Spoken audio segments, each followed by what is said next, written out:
according to the best reports that I have seen, the situation of human rights in North Korea is still very much as it was described in the report of the Commission of Inquiry in 2014. There have been some minor improvements, for example, in the treatment of people with physical and mental disabilities. There has been an improvement according to the reports on that score. And in fact, North Korea has permitted the United Nations Special Rapporteur on Disabilities to come to their country and to see the progress they have made in that respect. There is a field office of the United Nations Office of the High Commissioner for Human Rights. That has been established in accordance with the recommendation of the Commission of Inquiry, and it has an office in Seoul in the Republic of Korea. It continues to gather information and testimony about the state of human rights in North Korea. There are still refugees who try to escape from North Korea to come to the Republic of Korea. In some centers, they are called defectors, but I prefer to call them refugees. And they continue to bring stories which are reported in news media about the shocking conditions in North Korea. Those conditions involve many breaches of human rights, political rights, cultural rights, economic rights, and civil rights. Those breaches occur and are reported in the report of the Commission. Every country in the world has breaches of human rights. My own country, Australia, has breaches of human rights and has had them in the past in the way we dealt with our indigenous people, the Aboriginal people, in the way we dealt with women, in the way we dealt with people of different race, and in the way we dealt with LGBT people, gay people. So every country has human rights problems. But what was special about North Korea is that the Commission of Inquiry found that a number of the human rights abuses which it discovered in North Korea were of a much higher order of magnitude. They were, as it is described in international law, crimes against humanity. Crimes against humanity are human rights abuses which shock the conscience of mankind. And those are the crimes which are most serious, and they are recorded in the report of the COI.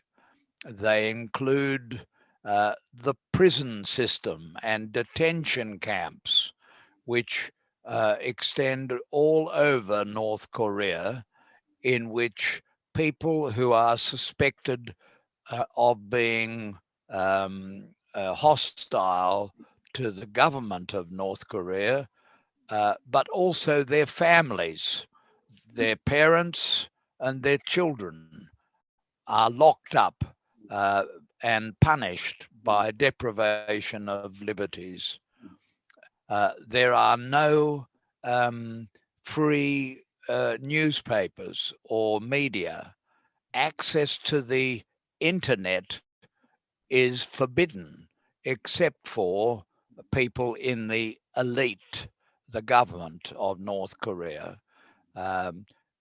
School children are forced to go to watch executions, public executions, which are very disturbing and shocking to the children and other people concerned.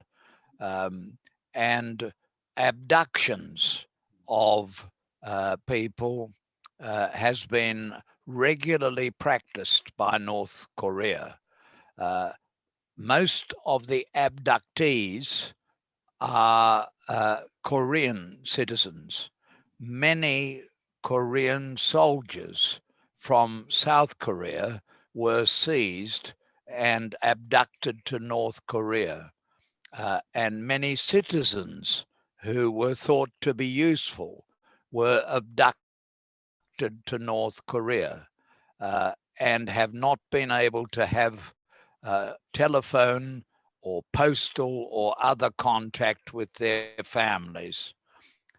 As well, North Korea has seized a number of foreigners, particularly Japanese nationals, and it has prevented them from going back to their homeland in Japan.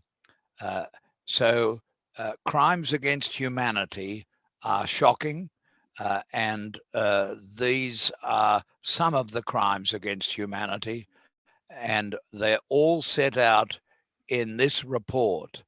You can get a copy of this report, and I think you even arranged for this report to be translated into the Korean language.